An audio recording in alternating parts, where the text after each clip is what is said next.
this perfect love.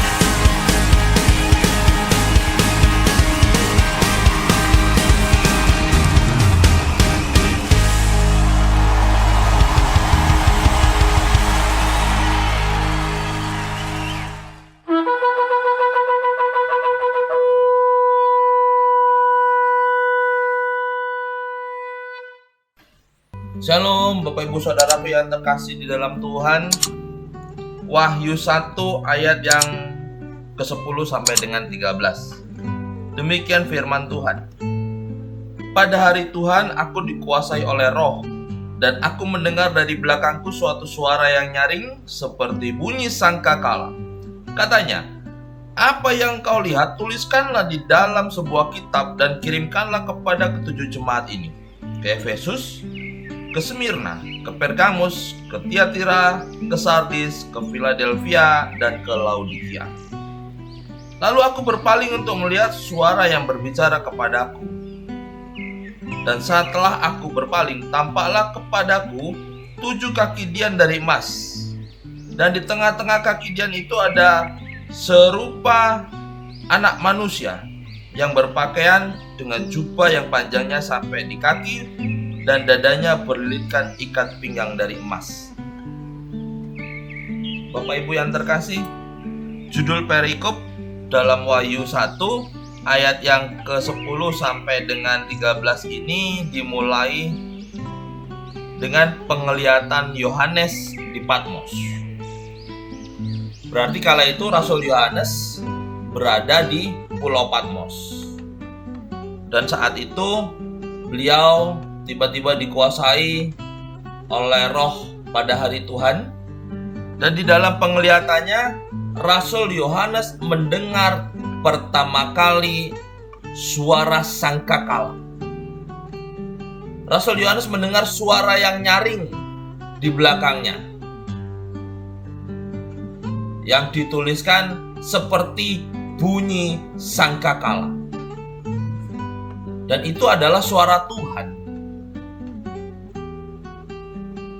Setelah Rasul Yohanes mendengar bunyi sangkakala, lalu Rasul Yohanes mendengar ada suara yang berkata, apa yang engkau lihat tuliskanlah di dalam sebuah kitab, lalu kirimkanlah. Jadi apa yang dimaksudkan dengan penglihatan daripada Rasul Yohanes adalah berkat untuk ketujuh jemaat. Karena setelah itu Rasul Yohanes melihat suara yang berbicara tadi berubah menjadi 7 kaki dian dari emas. Dan di tengah-tengah kaki dian itu ada seorang yang serupa anak manusia. Itulah Yesus sendiri. 7 kaki dian dari emas adalah perwujudan dari 7 jemaat di Asia. Dan Yesus sendiri berdiri di tengah-tengah mereka. Apapun yang sedang dihadapi oleh jemaat-jemaat itu, seolah-olah Yesus melindungi mereka semua dengan kasih-Nya yang maha luas dan kuasa-Nya yang menenteramkan hati kita. Dan bahkan melalui Roh-Nya, Yesus Kristus tetap ada di antara gereja-gereja saat ini. Ketika sebuah gereja mengalami penganiayaan, maka gereja itu hendaknya mengingat kasih dan belas kasihan yang mendalam dari Kristus. Apabila sebuah gereja mengalami kesulitan karena perselisihan dan konflik internal, maka gereja itu hendaknya mengingat akan perhatian Kristus terhadap kesucian dan penolakannya terhadap dosa. Dan maka oleh sebab itu, Tuhan Yesus selalu ada di tengah-tengah kita untuk menjadi solusi dari setiap permasalahan yang ada di tengah-tengah dunia ini. Dan untuk gerejanya,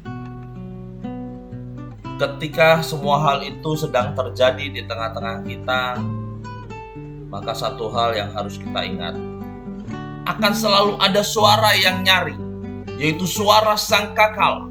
yang akan mengingatkan kita oleh hadirat Tuhan, oleh suaranya yang berisi perjanjian, perlindungan, dan penebusan. Kita harus melihat kasih melalui suara Tuhan. Kita harus melihat damai sejahtera Allah melalui suara perjanjiannya, yaitu bunyi sangkakala, yaitu melalui pertolongan dan melalui suaranya, suara Tuhan yang ajaib. Kita harus mampu mengenali siapakah Allah. Sebab suara Tuhan yang ajaib ini dilukiskan di dalam Mazmur 29 ayat yang ketiga sampai dengan ke-9. Demikian bunyinya. Suara Tuhan di atas air, Allah yang mulia mengguntur, Tuhan di atas air yang besar. Suara Tuhan penuh kekuatan, suara Tuhan penuh semarak. Suara Tuhan mematahkan pohon aras, bahkan Tuhan menumbahkan pohon aras Libanon. Ia membuat gunung Libanon melompat-lompat seperti anak lembu, dan gunung Sirion seperti anak banteng. Suara Tuhan menyemburkan nyala api. Suara Tuhan membuat padang gurun gemetar. Tuhan membuat padang gurun Kades gemetar. Suara Tuhan membuat beranak rusa betina yang mengandung. Bahkan hutan digundulinya, dan di dalam baitnya setiap orang berseru, hormat. Suara Tuhan di dalam Mazmur 29 adalah suara Tuhan yang mulia. Suara Tuhan yang mulia mengguntur, dan suaranya berkuasa dan begitu semarak. Sebab suara Tuhan menumbangkan pohon aras dari Libanon. Begitu dahsyat kemuliaan Tuhan. Jadi Bapak Ibu, adalah wajib apabila kita harus mengenali suara Tuhan. Dan suara sangkakala adalah mewakili dari suara Tuhan. Bahkan Alkitab di dalam kitab Wahyu berkali-kali mengatakan mengenai suara sangkakala. Inilah suara Allah yang sejati. Tapi yang perlu kita garis bawahi adalah apa yang dilihat di dalam penglihatan Yohanes di Pulau Patmos. Dan yang pertama kali dia dengar adalah suara nyaring yang muncul di belakang, yang dikatakan seperti bunyi sangkakala. Jadi suara yang Tuhan katakan, suara yang Tuhan keluarkan, itulah suara hadirat Tuhan. Itulah suara kedamaian yang Tuhan berikan untuk ketujuh jemaat. Tuhan Yesus memberkati.